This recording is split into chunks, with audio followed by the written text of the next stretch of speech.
আপনাদের অনেক ভালো হবে। দেখেন বাংলা সাহিত্যের ইতিহাস। দেখেন এই যে বাংলা সাহিত্যের ইতিহাস, হ্যাঁ? এইটা হচ্ছে প্রথমেই আমি যদি বলি প্রাচীন যুগ। দেখেন প্রাচীন যুগের বিষয়টাকে যদি বলতে হয়, দেখেন এখানে কোনো প্রাচীন যুগে কখনো ধর্ম প্রধান ছিল না। সবসময় কি ছিল? ব্যক্তি আর সমাজ প্রধান। কি ছিল? ব্যক্তি ও সমাজ। এই ২ টাই প্রধান ছিল কোথায়? এই হচ্ছে প্রাচীন যুগে। এখানে আপনি কি প্রধান ছিল? ব্যক্তি আর সমাজ। এখানে কিন্তু ধর্ম প্রধান ছিল না। এবার একটু মাথাটা ঠান্ডা করে বুঝেন। তারপরে মধ্যযুগে কি বলতেছে জানেন? এই মধ্যযুগে এসে কি বলতেছে? ধর্ম প্রধান হয়ে গেল। কি অবস্থা দেখেন, ধর্মটা কি হয়ে গেল? প্রধান হয়ে গেল। তখন আপনার কি হয়ে গেল? মধ্যযুগে ধর্ম প্রধান হয়ে গেল, ব্যক্তি কি হয়ে গেল? ব্যক্তি হয়ে গেল গৌণ। গৌণ মানে কি? কম, মুখ্য মানে কি? প্রধান। তাহলে ধর্ম প্রধান হয়ে গেল আর হচ্ছে ব্যক্তি অপ্রধান হয়ে গেল। আর তাহলে দেখেন তে আমরা যেটা বলি আধুনিক যুগ। আধুনিক যুগে কি ছিল? মানবীয় আ আ মানবীয় মানবীয় আবেদন প্রধান। এখন এই মানবীয় আবেদন বলতে অনেক কিছু বোঝাচ্ছে। এই যে টাকা, পয়সা, মানে আমরা যেটা বাংলা ভাষায় বলি প্রেম, ভালোবাসা, এইগুলা এইখান থেকে বিরাট প্রধান চলে আসলো। শুধুমাত্র যে মানে আমি জাস্ট আপনারা অনেক ম্যাচিউরড তাও একটু কথা বলি আরকি জাস্ট। এখানে বলতেছে যে এই মধ্যযুগে ধর্ম ছিল যেখানে নরনারী থেকে মানুষ দূরে এই প্রধান ছিল। প্রাচীন যুগে ব্যক্তি আর সমাজ প্রধান ছিল। আর এখানে এসে মানবীয় আবেদন প্রধান। মানে আপনার এমন কাজ করতে হবে যেন মানব সমাজের উন্নয়ন হয়। এমন কাজ করতে হবে যাতে নিজের উন্নয়ন হয়। টাকা, পয়সা, যে এমন বিষয়গুলো এখানে চলে আসলো আপনারা বুঝছেন মেবি। চর্যাপদ। এখন চলে আসেন এই দেখেন সময়কালটা ৬৫০ থেকে ১২০০ খ্রিস্টাব্দ, ১২০১ থেকে ১৮০০ খ্রিস্টাব্দ এবং ১৮০১ থেকে বর্তমান। এই যে ৩ টা যুগ। এই ৩ টা যুগের ভিতরে প্রাচীন যুগে শুধু আবিষ্কার করা হয়েছিল একটা পদ যেটার নাম ছিল চর্যাপদ। এই দেখেন এই চর্যাপদটা কি অ্যাকচুয়ালি শুধু একটা আবিষ্কার করা হয়েছিল। এখন আমি যদি বলি আমরা এই সাহিত্য এটা কি ধরবো? সাহিত্য কেন বলছি? চর্যাপদকে কেন সাহিত্যের ভেতরে ইনক্লুড করা হলো? এই সাহিত্যের ভেতরে কেন ইনক্লুড করা হলো? এখন আমাকে বলেন তো সাহিত্য মানে কি? আপনারা অনেক রকম সংজ্ঞা দিবেন। সাহিত্য সমান কি? সাহিত্য সমান বলতে গেলে ৫ টা জিনিসকে ইন্ডিকেট করতে হয়। সাহিত্য আমি যদি বলি এই যে সাহিত্য সমান ৫ টা জিনিস। ১ নাম্বার হচ্ছে কাব্য। ১ নাম্বার কি? কাব্য। এরপরে ২ নাম্বারের ভেতরে কি ছিল? উপন্যাস। কি ছিল? উপন্যাস। ৩ নাম্বারে কি ছিল? ৩ নাম্বারে ছিল নাটক। কি ছিল? নাটক। ৪ নাম্বারে কি ছিল? প্রবন্ধ। কি ছিল? প্রবন্ধ। আর ৫ নাম্বারে কি ছিল জানেন? বলেন তো কি হবে? কেউ আমাকে চ্যাট বক্সে জাস্ট ১ জন ২ জন অ্যান্সার বলেন তো কি হবে? প্রবন্ধটা কি হবে? সরি ৫ নাম্বারটা কি হবে? বলেন। আমার কথা শোনা যায়? ছোট গল্প। Thank you very much Farhan. Thank you very much. এটা হবে কি? ছোট গল্প। Thank you.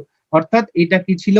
ছোট গল্পটা ছিল ৫ নাম্বার। তাহলে সাহিত্য বলতে আমাদের ৫ টা জিনিসকে নির্ণয় করতে হয়। যদি এখন আপনার কোয়েশ্চেন আছে এই বাংলা সাহিত্যের সবচাইতে আদি আবিষ্কার কোনটা? বা আদি আবিষ্কার কোনটাকে বলবেন? যেমন মুন্না থ্যাংক ইউ ছোট গল্পই হবে। অর্থাৎ আদি আবিষ্কার হচ্ছে বা প্রাচীন আবিষ্কারকে কি বলা হয়? কাব্য। তাহলে মনে রাখতে হবে তো বাংলা সাহিত্যের প্রাচীন আবিষ্কারের নাম কি? কাব্য। হিসাব বুঝেছেন? হিসাব বুঝে থাকলেন কি করবেন? মাথা নাড়বেন। যাই হোক চর্যাপদে চলে যাই। বাংলা সাহিত্যের প্রাচীন যুগের একমাত্র নিদর্শন কি? চর্যাপদ। এখন আমি চর্যাপদ সম্পর্কে একটু কথা বলি। আমি জাস্ট এখানে আপনাদের ইনফরমেশন গুলা দেয়া আছে। ইনফরমেশন গুলা পড়বেন আর আমার কথা আমি এখন যে কথাটা বলছি এই কথাটা একটু বি কেয়ারফুলি শুনবেন দেখবেন যে আপনাদের সব হয়ে গেছে। আপনারা একটু কিউএনএ তে বক্সে একটু কোশ্চেন করেন না এবং চ্যাট বক্স থেকে একটু আলাদা করে আমার কথার দিকে কনসেন্ট্রেশন দেন।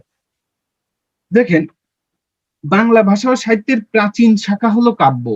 First question. এখন এই প্রাচীন শাখা কিভাবে কাব্য হলো? বলতেছে চর্যাপদই হচ্ছে এই বাংলা সাহিত্যের প্রাচীনতম শাখা। তাহলে চর্যাপদ কি ছিল? চর্যাপদ একটা কাব্য সংকলন ছিল বা কবিতার সংকলন ছিল। এই এখন আরেকটা বসায় তাহলে কবিতা তো আমরা গাই এইভাবে ছোট প্রাণ ছোট কথা ছোট দুঃখ ব্যথা নিতান্তই সহজ সরল অথবা এইভাবেও গাই। বলতেছে আম পাতা জোড়া জোড়া মারবো চাবুক চড়বো গোড়া এটাকে ছড়া বলি আমরা। এইভাবেও কিন্তু বলি তাই না? আমি কিংবদন্তির কথা বলছি যারা কবিতা ভালোবাসে না তারা আমায় ভালোবাসে না। এই যে এইভাবে তো আমরা কবিতা পড়ছি কিন্তু এই চর্যাপদ কি করা হতো জানতেন? এই চর্যাপদটা গাওয়া হতো। এই কবিতাগুলাকে গাওয়া হতো গানের মতো করে। ঠিক আছে? এইজন্য এইগুলাকে একসাথে বলা হয় গান ও কবিতা। চর্যাপদকে একত্রিতভাবে কি বলা হয়? গান বলা হয় এবং কবিতাও বলা হয়। এবং এটা হচ্ছে আরো একটা কথা, আরো মানুষ অনেক কিছু হয়তো বলেছে প্রাচীন যুগে, এই 650 থেকে 1200 খ্রিস্টাব্দের ভিতরে, কিন্তু মানুষ কিছু লিখে রাখে নাই। হ্যাঁ, মানুষ কিন্তু অনেক কথা বলেছে, হয়তোবা এই বলেছে, ওই বলেছে, কিন্তু কিছুই লিখে রাখে নাই। শুধুমাত্র লিখিত নিদর্শন ছিল এই চর্যাপদটা। হিসাব বুঝেছেন কিনা? এই চর্যাপদটা সর্বপ্রথম লিখিত নিদর্শন ছিল এবং প্রাচীনতম নিদর্শন ছিল। হিসাব কিছু এতটুকু ক্লিয়ার? ক্লিয়ার হলে ওয়াই লিখেন তো চ্যাট বক্সে দেখি, নাহলে আমি আবার বলবো। সবাই লিখেন তো, 1 2 3 জন ওয়াই লিখেন। ওয়াই লিখলে আমি বুঝে যাব। Thank you very much. Thank you. Okay, আর লিখতে হবে না। Thank you very much. Thank you Tithi, Ariful Islam, Adri, thank you, thank you. এখন দেখেন এই কথাগুলো তখন বলেছিলেন। হ্যাঁ, অর্থাৎ তখন এটা শুধু কি বললাম তাহলে, গানের সংকলন ছিল এবং এই কবিতাগুলো গানের মাধ্যমে গাওয়া হতো। এখন চলে আসেন চর্যাপদের এখন মূল থিঙ্কিং, এটা আসলো কোথা থেকে, কিভাবেই বা আসলো?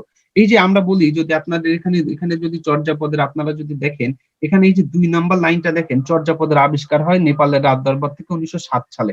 এটা 7 সালে কিভাবে আবিষ্কার হয়? দেখেন আমি একটু বলি।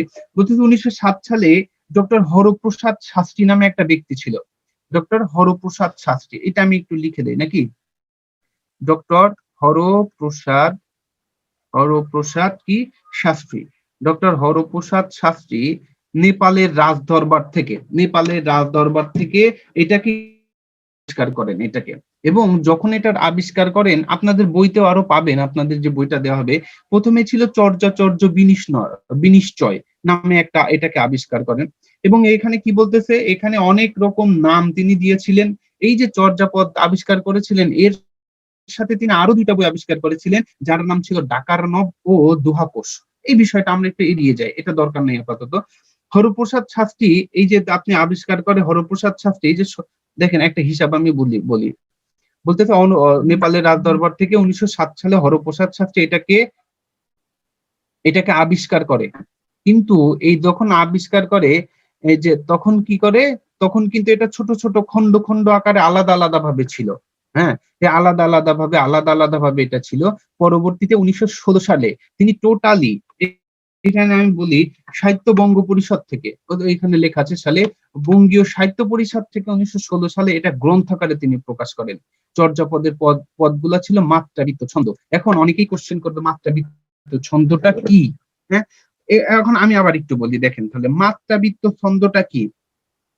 মাত্রাবৃত্ত ছন্দটা হচ্ছে ওইসব ছন্দ, যে ছন্দগুলার ভেতরে, আমি একটু জাস্ট আমি সংজ্ঞাতে না যাই, সংজ্ঞা গেলে আপনারা বুঝবেন না। হ্যাঁ, আমি একটু বলি, যেমন আমি যদি বলি, আচ্ছা আমি দুইটা কথা বলি। যেমন আমি যদি বলি একটা লাইন বলতেছি, 2টা লাইন, আমি যে কবিতাটা আমি সহজ আপনাদের জন্য, নেপাল থেকে আবিষ্কার করা হলো কেন, নেপাল থেকে আবিষ্কার করা হলো কেন, এটা দেখেন। এখানে আমি একটা এর লাইনটা আমি একটু পরে আসতাম, আপনি একটু একটু ধৈর্য ধরেন। কি দুই দিলুয়ার, দিলুয়ার, হ্যাঁ দিলুয়ার, একটু ধৈর্য ধরেন, এই অ্যান্সারটা আপনি পেয়ে যাবেন। আমি এই অ্যান্সারটা দিব। বলতেছে যে কি, যে আমি কোথায় ছিলাম, চর্যাপদ, হরপ্রসাদ শাস্ত্রী ও মাত্রাবৃত্ত ছন্দ আর অক্ষরবৃত্ত ছন্দ। দেখেন মাত্রাবৃত্ত বলতে একটা লাইনের সাথে আর একটা লাইন, একটা লাইন যে কখন শেষ হচ্ছে, আবার যে নতুন একটা কখন লাইন শেষ হচ্ছে, যে কবিতাগুলা পড়ে আপনি এটা বুঝতে পারবেন না, সেটাকে মাত্রাবৃত্ত ছন্দ বলবে। আর একটা লাইন শেষ হচ্ছে, হওয়ার পরে আরো একটা লাইন যখন শুরু হবে, তখন সেটাকে অক্ষরবৃত্ত ছন্দ বলবে। আমি আমার মতো করে আপনাকে বুঝাইলাম, দেখেন আপনি মিলে পাবেন, এখানে 99.99% মিলে যাবে আপনার সাথে। দেখেন আমি বলতেছি কি, যেমন দেখেন একটা লাইন বলি, আপনি বলতে পারবেন না কোথায় লাইন শেষ কোথায় লাইন শুরু। গগনে গরজে মেঘ ঘন বরষা, কুলে একা বসে আছি নাহি ভরসা, রাশি রাশি ভরা ভরা ধান কাটা হলো সারা, ভরা নদী খুঁড়ো দ্বারা খর পরশা, কাটিতে কাটিতে ধান এলো বরষা। এইখানে কয়টা লাইন আছে আপনি কি বলতে পারবেন? অর্থাৎ একটা লাইনের পরে আর একটা লাইন যখন আপনি বুঝতে পারবেন না কোথায় শেষ হচ্ছে কোথায় শুরু হচ্ছে, তখন তাকে মাত্রাবৃত্ত ছন্দ। আর অক্ষরবৃত্ত ছন্দটা কি, একটা লাইন শেষ হইলে একেবারে যান যৌবন সব শেষ হয়ে যাইব গা, তখন তাকে বলা হবে অক্ষরবৃত্ত ছন্দ। যেমন কিভাবে দেখেন, আমি যদি বলি, সতত হেনত তুমি পরমোর মনে, সতত তোমার কথা ভাবিয়ে বিরলে। দেখেন, সতত হেনত তুমি পরমোর মনে, সতত তোমার কথা ভাবিয়ে বিরলে। দেখেন একটা লাইন শেষ হলো, আবার নতুন একটা লাইন শুরু হলো, বোঝাই যাচ্ছে। তারপরে হে বঙ্গ ভান্ডারে তব বিবিধ রতন, তা সবে অবহেলা করি, পরধন লভে মত্ত করিনু ভ্রমণ, পরদেশ ভিক্ষাবৃত্তি কুঙ্ক্ষণে বহুদিন সুখ করি হরি, অনিদ্রায় অনিহারে সপিকায় মন, মজিনু বিফল তপে অপেরণ্য রবি। দেখেন এই যে লাইনগুলা বলছে আপনি বুঝতে পারছেন, সুতরাং এটা অক্ষরবৃত্ত ছন্দ। আর ওই যে লাইনটা বুঝলেন না, মাত্রাবৃত্ত ছন্দ। হিসাব ক্লিয়ার কিনা? অর্থাৎ চর্যাপদের ক্ষেত্রে আরো দেখেন অনেকগুলা পদকর্তা ছিল। এখন একজন কোশ্চেন করেছে যে চর্যাপদ নেপালে আবিষ্কৃত হলে এটা নেপালের হলো না কেন, এটা বাংলার হলো কেন? দেখেন আমি এটার কথাটা বলি। বলতেছে এই চর্যাপদ আবিষ্কার করা হয়েছিল সেন আমলে। সেনদেরকে তাড়ায়া দেয় কে? পালরা। সরি, ভুল হয়েছে। আবিষ্কার করা হয়েছিল কোন আমলে? পাল বংশের সময়। পালদের তাড়ায়া দিয়ে কে আসে? সেন আসে। এখন এই যে পালরা যখন আসে, আসার পরে সেনরা যখন আসে, পালরাই চর্যাপদ আবিষ্কার করার পরে বলে যে এটা আমাদের। এটা কাদের? এটা বলে যে এটা আমাদের পালদের বলে যে এটা আমাদের আবিষ্কার। তখন সেনরা আবার বিরোধিতা করে বলে যে না, এটা তো সেনদের না, এটা তো পালদের না। পালরা যখন সেনদের তাড়ায় দেয় তখন তাদের হয়ে যায়। এখন এইটা যখন তাড়ায় দেয় পালরা, এটা গিয়ে ডাকে নেপালের রাজ দরবারে, কিন্তু এটা বাংলা সাহিত্যের নিদর্শন। পরবর্তীতে নেপাল থেকে আবিষ্কার করে আমাদের, কেননা ওইখানে কিছু কিছু ভাষা ছিল, যেটা কোন ভাষায় যে ওটা ছিল, বৌদ্ধ সহজীয় ভাষা ছিল ওখানে বলা আছে, কিন্তু ওইখানে যে কি যে ভাষা ছিল কেউ বলতে পারতেছিল না। পরবর্তীতে এই হরপ্রসাদ শাস্ত্রী গিয়ে তিনি ওখানে দেখেন যে কিছু কিছু শব্দ বাংলার সাথে মিলে যাচ্ছে, তার মিনিং আছে বাংলায়। হ্যাঁ, তখন তারা এটাকে বলে ও এটা তো তাহলে বাংলার নিদর্শন। এইভাবে আর কি আছে। তাছাড়া অনেক যুক্তি আছে এমন। চর্যাপদের পদকর্তা গুলো এগুলো আপনারা পড়ে ফেলবেন। পদকর্তা মানে আমরা যেমন কবি বলি না, তাদেরকে তখন পদকর্তা বলে। পদ বলতে এখানে চরণ বুঝিয়েছে, চরণ। ঠিক আছে, অর্থাৎ লাইনের শেষে চরণ, অর্থাৎ চরণকে পদ বলা হয়। আচ্ছা, এইগুলো আপনারা একটু পড়ে নিবেন, এটা আমার কোনো কিছু বলার নাই, এগুলো বোঝানোর কিছু নাই। এই যে বাঙালি কবি, এগুলো আপনারা জাস্ট পড়লেই বুঝে যাবেন। আমি আপনার মূল ইতিহাসটা বলে ফেললাম। মূল ইতিহাসটা ছিল হচ্ছে এমন। এখন পরবর্তীতে চলে যায়, আমরা যদি বলি যে হচ্ছে কোন যুগ? মধ্যযুগ। মধ্যযুগটা একটু পড়াবো, পড়ায় আপনাদের ব্রেক দিব। একটু একটু ধৈর্য ধরেন। এখানে এখানে মধ্যযুগটা একটু পড়িয়ে নেই, পড়িয়ে আপনাদেরকে দিব। মধ্যযুগকে আমরা যদি ভাগ করি, মধ্যযুগকেও তিনটা যুগ ভাগে ভাগ করা যায়। একটা হচ্ছে কি যুগ? একটা হচ্ছে তুর্কি যুগ, সুলতানি যুগ আর মোগল যুগ। এই তিনটা যুগে ভাগ করা হয়েছিল। এই তুর্কি যুগে কি ছিল? অন্ধকার যুগ। অর্থাৎ এই মোগল তিনটা যুগের কথা আমি এখানে লিখে আপনারা বুঝে যাবেন। এটা ছিল কি যুগ? তুর্কি যুগ। এই যে তুর্কি, আর হচ্ছে কি সুলতানি আর মোগল। কথা বোঝা যাচ্ছে না? ব্রেক দেন আর একটু ভাই, ব্রেকটা দিব। শেলি কি পুরি না। আচ্ছা, যা আপনারা একটু দিব, আপনাদেরকে একটু ব্রেক দিব। আমি মধ্যযুগটা পড়ায় তারপরে দিব আপনাদের। 5 মিনিটের একটা ব্রেক দিচ্ছি, 1 মিনিট। অর্থাৎ এখানে তিনটে যুগ ছিল। অন্ধকার যুগ নামে একটা যুগ ছিল, সেটা হচ্ছে 1201 থেকে 1350। তার মানে কি এই সময় সূর্য উঠতো না? না না, এখানে সূর্য উঠতো। কিন্তু এখানে যে সাহিত্যগুলা ছিল, সে সাহিত্যগুলা কেউ কোনো সাহিত্যই লিখেনি। তুর্কিরা আসলো, আইসা বললো হিন্দু সাহিত্যই কিন্তু মানুষের সবচেয়ে বেশি ছিল। তখন মধ্যযুগটা সব হিন্দু পুরাণ দিয়ে ভরা ছিল। কিন্তু দেখেন এখানে যখন আসে তখন ওরা বলে যে না, তুর্কি শাসনে যারা ছিল তারা বলে যে না, এখানে কোনো কিছু আবিষ্কার করতে পারবা না তোমরা, সব হিন্দুদের নিয়ে করে, মুসলমানদের নিয়ে কিছু করে না। তখন তারাই সেটা বন্ধ করে দেয়। এটা ছিল হচ্ছে 150 বছর। 1 থেকে 150 বছর অন্ধকার যুগ ছিল। দেখেন বাংলা যুগের কাব্যগ্রন্থের প্রধান ধারা 4টি: মঙ্গল কাব্য, বৈষ্ণব পদাবলী, রোমান্স ধর্মী প্রণয়ন, আর একটা ছিল যেটা, সেটাকে বলা হচ্ছে কি অনুবাদ সাহিত্য। অর্থাৎ এই যে টোটাল সাহিত্য যেগুলো ছিল, এই 4টা সাহিত্য ছিল। অর্থাৎ এই 4টা সাহিত্য ছিল। এর ভিতরে মঙ্গল কাব্য ধারার যে কবিতা ছিল তার ভেতর অনেকগুলা পরপর ছিল। মধ্যযুগের সবচাইতে প্রধান নিদর্শন যেটা ছিল সেটাকে বলা হতো কি জানেন?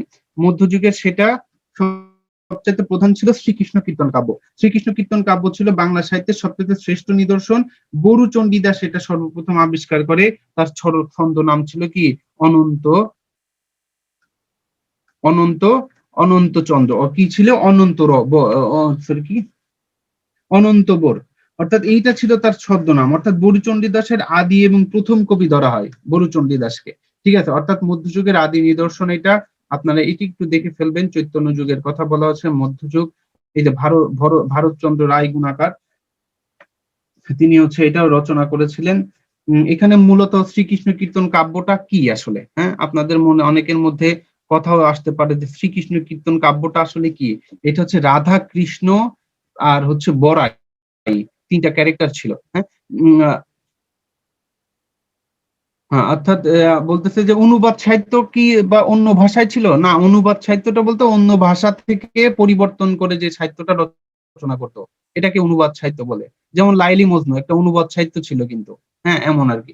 অর্থাৎ তাই বলে আমরা কি বলি বরু চণ্ডীদাসের আ আ যে সাহিত্যগুলা ছিল বরু চণ্ডীদাস রচিত মধ্যযুগের ১ম কাব্য শ্রীকৃষ্ণ কীর্তন, শ্রীকৃষ্ণ কাব্যের হচ্ছে ১৩ টি গ্রন্থ ছিল। এগুলা একটু দেখবেন কৃষ্ণ, রাধা এবার বড়াই। আসলে এখানে কৃষ্ণ বলতে কি বোঝাচ্ছে? ঈশ্বর। হ্যাঁ, এই কৃষ্ণ বলতে আমরা যেটা বুঝি যে কৃষ্ণ কি ছিল? এখানে কিন্তু হিন্দু ধর্ম অনুযায়ী এটাকে বলা হয় ঈশ্বর। আর এই রাধা চরিত্র ছিল হচ্ছে প্রাণীকুল। অর্থাৎ কি ছিল? প্রাণীকুল। আর বড়াই ছিল কি? এই ঈশ্বর আর প্রাণীর মধ্যে যোগ সাধনকারী। বুঝেন কিন্তু। অর্থাৎ আমরা কি বলতেছি কৃষ্ণ চরিত্রটা দ্বারা কি বুঝিয়েছে? ঈশ্বরের সাথে আমরা যে পৃথিবীতে আছি, এই পৃথিবীকে কি করা হয়? একত্রিত করে এবং কার মাধ্যমে করায়? বড়াই। অর্থাৎ রাধা এবং কৃষ্ণের সম্পর্কটা করে কে? বড়াই। এটার কথা বলেছে। শ্রীকৃষ্ণ কীর্তন কাব্যটি উদ্ধার করেন বসন্ত রঞ্জন রায় বিদ্যুৎবল্লভ ১৯০৯ সালে। মনে রাখতে হবে পশ্চিমবঙ্গের বাঁকুড়া জেলার কাটকিল্য গ্রামে দেবেন্দ্রনাথ মুখোপাধ্যায় নামক একজন কৃষকের গোয়াল ঘর থেকে বসন্ত রঞ্জন রায় উদ্ধার করেন। তাহলে একটা কি ছিল? কৃষকের গোয়াল ঘরের মধ্যে এটা ছিল। জাস্ট উদ্ধার করেন, হ্যাঁ? এর রচয়িতাটা কে এটা কিন্তু বলা নাই। এটা উদ্ধারকারী। কে লিখেছে, কে রাখছে কেউ কিছু জানে না। সুতরাং এটা মনে রাখতে হবে কি? এটা উদ্ধারকারী ছিল কি? পুঁথিটির রচয়িতা ধরা হয় বরু চণ্ডীদাস বা অনন্ত রায়কে। অর্থাৎ এই যে পুঁথিটির রচয়িতা, এটা হচ্ছে পুঁথিটির রচয়িতাকে কি বলা হয়? বরু চণ্ডীদাস। মনে রাখতে হবে। চণ্ডীদাস। আচ্ছা যাই হোক, অর্থাৎ এর ভিতরে ২৩ টি খণ্ড ছিল। এই যে এখানে দেয়া আছে। বরু চণ্ডীদাসের কাব্যগ্রন্থ খণ্ডে আছে সরি ১৩ টি আছে আরকি ১৯১৬ সালে বঙ্গীয় সাহিত্য পরিষদে। এখন চলে আসে নেক্সট যেটা চলে আসে পদাবলী। এখানে পদাবলী সে বলতে কি বোঝাচ্ছে? পদাবলী বলতে কি বলতেছে জানেন? এখানে হচ্ছে বৌদ্ধ এবং বৈষ্ণব ধর্মের মানে একটা মূল বিষয়টাকে উঠায় দেওয়ার জন্য যেসব বিষয় তোলা হতো তখন তাকে বলা হতো পদাবলী। বলতেছে এই যে বৈষ্ণব যে সাহিত্যগুলো রচনা করা হতো, এই বৈষ্ণব সাহিত্যকে কি ৫ টি রসের উল্লেখ করা ছিল। একটা হচ্ছে শান্ত রস, একটা হচ্ছে দাস্যরস, সখ্য রস, বাৎসল্য এবং মধুর রস। এই রসগুলাকে কি করা হতো? উপস্থাপন করা হতো এই পদাবলীর মধ্য দিয়ে। তার ভেতরে সবচাইতে যে পদাবলীগুলা ছিল তার ভেতরে একটা পদাবলী ছিল বৈষ্ণব পদাবলী। আচ্ছা আপনাকে আর কৃষ্ণ বলতে বোঝাচ্ছে যে বিধাতা বা ঈশ্বর হিন্দু ধর্মের ক্ষেত্রে বলতেছে এই যে রাধার সাথে যে আমি যে প্রাণীকুল, আমি এই ঈশ্বরকে চিনি না। এই ঈশ্বরকে চেনাচ্ছে কে? বড়াই। কিন্তু বাস্তব অর্থে এটা একটা রূপক যেটাকে আমরা বলি অ্যালগরি। যেমন রাধা কি করছে? এই যে রাস্তা দিয়ে হেঁটে যাচ্ছে, হেঁটে গেলে বড়াই কি করলো? বড়াই ১ম এ রাধা হারায়া গেল। হারায়া গেলে বড়াই কি করলো? বড়াই ছিল একটা বুড়া চরিত্র এক কথায়। অর্থাৎ এখানে দাদী টাইপের একটা চরিত্র ছিল তার। বলতেছে এই যে বড়াই চরিত্রটা কি ছিল? যে কি করতো? একদিন মেষ খুলতে মানে খুঁজতে, খুঁজতে হঠাৎ কৃষ্ণের সাথে দেখা কৃষ্ণ তার রাধা সম্পর্কে কৃষ্ণের কাছে বড়াই বর্ণনা করলো যে আমার এমন একটা ছিল তার খুঁজে পাচ্ছি না। তখন এইগুলাকে কি বলতো সে দেখে না দেখেই প্রেমে পড়ে যায়। তারপরে তার সাথে বিভিন্ন প্রেম ভালোবাসার নিবেদন করে। আমরা যদি যাই এই কথাগুলা এখানে বলা আছে। আপনারা ভবিষ্যতে ইন ফিউচার ইউনিভার্সিটি লেভেলে যাবেন যখন তখন এটা আরো ক্লিয়ার হয়ে যাবে। আমরা একটু এদিকে চলে যাই। এখন বলেছে এই যে পদাবলীর ভেতর থেকে ১ম ছিল বৈষ্ণব পদাবলী। বৈষ্ণব পদাবলী বলতে এই রাধা কৃষ্ণর আকর্ষণ বিকর্ষণের কথাই বলা হচ্ছে। অনুভূতি এবং এটা এক প্রকারের গান ছিল। ঠিক আছে? বৈষ্ণব পদাবলীর ক্ষেত্রে হচ্ছে শ্রীকৃষ্ণ, রাধা, তারপরে হচ্ছে বড়াই এদের কথাগুলা এই বৈষ্ণব পদাবলীর প্রধান ছিল। এবং এর ভেতরে ছিল বৈষ্ণব মানে কি? বৈষ্ণব শব্দের অর্থ হচ্ছে মহাজন। বৈষ্ণব মানে কি? মহাজন। আর পদাবলী মানে কি? পদাবলী মানে কি? বৈষ্ণব মহাজনের যে পদাবলী অর্থাৎ মহাজনদের যে কবিতা এই কথা বলা হচ্ছে। বৈষ্ণব পদাবলীর মহাকবি ছিলেন বিদ্যাপতি, চণ্ডীদাস, জ্ঞানদাস, গোবিন্দ দাস, বলয় দাস এইগুলা ছিল হচ্ছে বৈষ্ণব পদাবলীর প্রধান পদকর্তা। এবং এদের ভেতরে কি ছিল? এই যে বৈষ্ণব পদাবলীর অধিকাংশ পদ রচিত হয়েছিল ব্রজবুলি ভাষায়। মনে আছে ব্রজবুলি ভাষা কি? ব্রজবুলি বলেছিলাম বাংলা আর মৈথিলির মিশ্রণে একটা ভাষা। সেটাকে কি বলা হতো? ব্রজবুলি ভাষা। এবং এই যে বৈষ্ণব পদাবলীর যে পদকর্তারা এই ভাষাটাই সবচাইতে বেশি ব্যবহার করতেন। এবং এর ভেতরে অনেকেই ছিল, বিদ্যাপতি ছিল, সবচাইতে বিখ্যাত ছিল কে জানেন এই পদাবলীর ভেতরে, যে সবচাইতে ভালো পদ রচনা করতো চণ্ডীদাস। চণ্ডীদাসের একটা চরণের, আমি যদি বলি একটা কবিতার চরণ বলে আপনাদের মাঝে মধ্যে আসে, যদি বলে সবার উপরে মানুষ সত্য তাহার উপরে নাই, এটা কার? এই পদাবলীটা কার পদাবলী? তাহলে বুঝতে পারছেন, অর্থাৎ কবিতার চরণ, দুই তিনটার কবিতার চরণ, তাকে পদাবলী। দেখেন তাকে কি বলা হতো? চণ্ডীদাস। সবার উপরে মানুষ সত্য, কি বলতেছে? তাহার উপরে নাই। এটাকে কে বলা হচ্ছে? এটাকে পদাবলী বলে হচ্ছে। আর একটা বিখ্যাত একটা উক্তি আছে, যেমন আমার অনেক প্রিয় একটা উক্তি আছে, বলতেছে সই কেমনে ধরিব হিয়া, আমার বধুয়া আনবাড়ি যায় আমার আঙিনা দিয়া। বলতেছে সই কেমনে ধরিব হিয়া, বলতেছে একজন আরেকজনেরকে বলতেছে আমি একটা মেয়েকে ভালোবাসতাম, সেই মেয়েটাই আমাকে ছেড়ে আমার বাড়ির উঠান দিয়ে অন্য একটা বাড়ির মানুষের কাছে চলে যাচ্ছে। খালি চিন্তা করেন, মানে তাকে সেকা দিয়ে আরেকজনের কাছে যাচ্ছে, আমরা বর্তমান ভাষায় যেটা বলি সেকা। এটা মঙ্গল কাব্য ধারাও ছিল। এখানে আমরা যাব চণ্ডীদাসের পরে আরো আছে, যেমন জ্ঞানদাস। জ্ঞানদাসের আর একটা কথা বলতেছে, আর একটা কবিতার চরণ কি জানি আছে জানো? হ্যাঁ, যে সুখের লাগিয়া এই ঘর বাঁধুনি অনলে পুড়িয়া গেল। বলতেছে কি আমি সুখের জন্য ঘর বাঁধেছিলাম কিন্তু অনলে পুড়িয়া গেল, মানে আর একটা আমার জামাই অথবা বউ মনে করেন যে একটা বিয়ে করছে, কিন্তু সে আবার অন্য ছেলের কাছে চলে যাচ্ছে, এই যে বা মেয়ের কাছে চলে যাচ্ছে, এই কথাটা বলেছে এখানে। দেখেন মানসা মঙ্গল কাব্যর মূল কথা হচ্ছে কি মানসা দেবী। মানসা দেবীর ভেতরে কয়েকটা চরিত্রের কথা কি আপনারা জানেন? হয়তো আপনারা সিনেমা দেখলে বুঝতে পারবেন যে মানসা মঙ্গলের মূল কাহিনীটা কি। মূল কাহিনীটা আমি একটু বলি। মানে মানসা নামে একটা দেবী ছিল আর কি, বুঝছেন? মঙ্গল কাব্য ধারা, মঙ্গল মানে কি, একটু মঙ্গল কাব্য ধারাটা একটু বলি। মঙ্গল মানে হচ্ছে কি শুভ, কাউকে কারোর কাছ থেকে ভালো কিছু দান করা বা শুভ কিছু আশা করাকেই তো মঙ্গল বলা হতো। বলতেছে এই কাব্যগুলা ধারা কি করা হতো? দেবীর আরাধনা করা হতো। এই কাব্যগুলা কি রচনা করে কি করা হতো? মঙ্গল চাওয়া হতো বা কল্যাণ চাওয়া হতো। এই জন্য এখানে কি বলা হতো? মানসা মঙ্গল কাব্য। বলতেছে কতগুলো কাব্যের ভিতরে একটা ছিল মানসা মঙ্গল। মানসা মঙ্গল কাব্যের মূল ঘটনা ছিল দেবী মানসা, অর্থাৎ একটা দেবী মানসা, যেটা কি ছিল? সাপের দেবতা ছিল। সাপের দেবতা মানসা দেবী, দেবদেবীর মঙ্গল কামনা করে। হ্যাঁ গুড, এইটাই গুড। এটা কি বলেছে? দিলওয়ার কথা বলেছে, দেবদেবীর মঙ্গল কামনা করাই ছিল মঙ্গল কাব্যের প্রধান ধারণা। এবং এই বলতেছে মানসা নামে একটা দেবী ছিল, সে ছিল হচ্ছে কি চাঁদ সওদাগর বেহুলা লক্ষিন্দর। আপনারা বুঝতে পারবেন মনে হয়। অর্থাৎ মানসা দেবীর অপর একটা নাম ছিল, মানসা দেবীর অপর একটা নাম ছিল, সে ছিল হচ্ছে কেতকা অথবা পদ্মাবতী। অর্থাৎ এইগুলো আপনারা দেখবেন, এগুলো আমার অত বেশি আপনাদের আসবে না, এগুলো মধ্যযুগের এই ধারাগুলা। হ্যাঁ, অন্নদা মঙ্গল কাব্যের হচ্ছে অন্নদা, যে আপনারা ভরতচন্দ্র রায় গুণাকরের একটা কবিতা বলা আছে না, যে হচ্ছে দেবী নৌকা পার হইতে চাই কিন্তু হচ্ছে দেয় না। এই যে হ্যাঁ, অর্থাৎ এমন। আপনারা আধুনিক যুগে চলে আসবেন, এই যে মধ্যযুগটা যখন আমরা চলে যায়, লাস্ট ফিনিশিং এর দিকে আপনারা কিন্তু অনুবাদ সাহিত্য পাই। দেখেন বাংলা সাহিত্যের মধ্যযুগের কবিরা কবিরা হাত দিয়ে অনুবাদ সাহিত্যের আবির্ভাব ঘটে। পৃথিবীর জাত মহাকাব্য ছিল চারটি: রামায়ণ, মহাভারত, ইলিয়ড এবং ওডেসি। ঠিক আছে, মহাকাব্য বলতে অনেকেই অনেক রকম সংজ্ঞা করেন যে ভাই মহাকাব্যটা কি। মহাকাব্য হইতে গেলে প্রধান ভেতর যেটা থাকতে হবে সেটা হচ্ছে যুদ্ধ বিগ্রহ। যুদ্ধ থাকতেই হবে, যুদ্ধ ছাড়া কখনো কোনো মহাকাব্য হবে না। মহা মানে কি? বড়, আর কাব্য মানে কবিতা, অর্থাৎ বিরাট বড় কবিতা। যে কবিতার ভেতরে কি থাকবে? যুদ্ধ থাকবে, বিগ্রহ থাকবে, প্রেম, ভালোবাসা, ট্রাজেডি, মানে একেবারে যা আছে সকলের মিশ্রণ থাকবে। ঠিক আছে তো? অর্থাৎ হিলিওড না, এটা হবে ইলিয়ড ও ওডিসি, চারটা। যাই হোক, এখানে বলতেছে মধ্যযুগে আপনার চলে আসে আধুনিক যুগ। আধুনিক যুগটা তো আমরা জানি, আধুনিক যুগের কাহিনীটা আমরা খুব ভালোভাবেই জানি। আধুনিক যুগে কে নাই? সবাই আছে আধুনিক যুগে। ফোর্ট উইলিয়াম কলেজ প্রতিষ্ঠিত 1804 সালে। ফোর্ট উইলিয়াম প্রতিষ্ঠা করেন কে বলেন তো? উইলিয়াম কেরি, মনে থাকবে না? William Carey. মধ্যযুগে, আধুনিক যুগে আরো আছে কি, যে 1743 সালের দিকে আবির্ভাব, মধ্যযুগের যে আবির্ভাব ঘটবে আপনারা জানেন কিনা? 1743 সালে বাংলা ব্যাকরণ আবিষ্কার করেন মনুয়েল দা সুম্পাসাও, ছিল কি ভোকাবুলারিয়াম ইডিওমা বেঙ্গলাই পর্তুগিজ।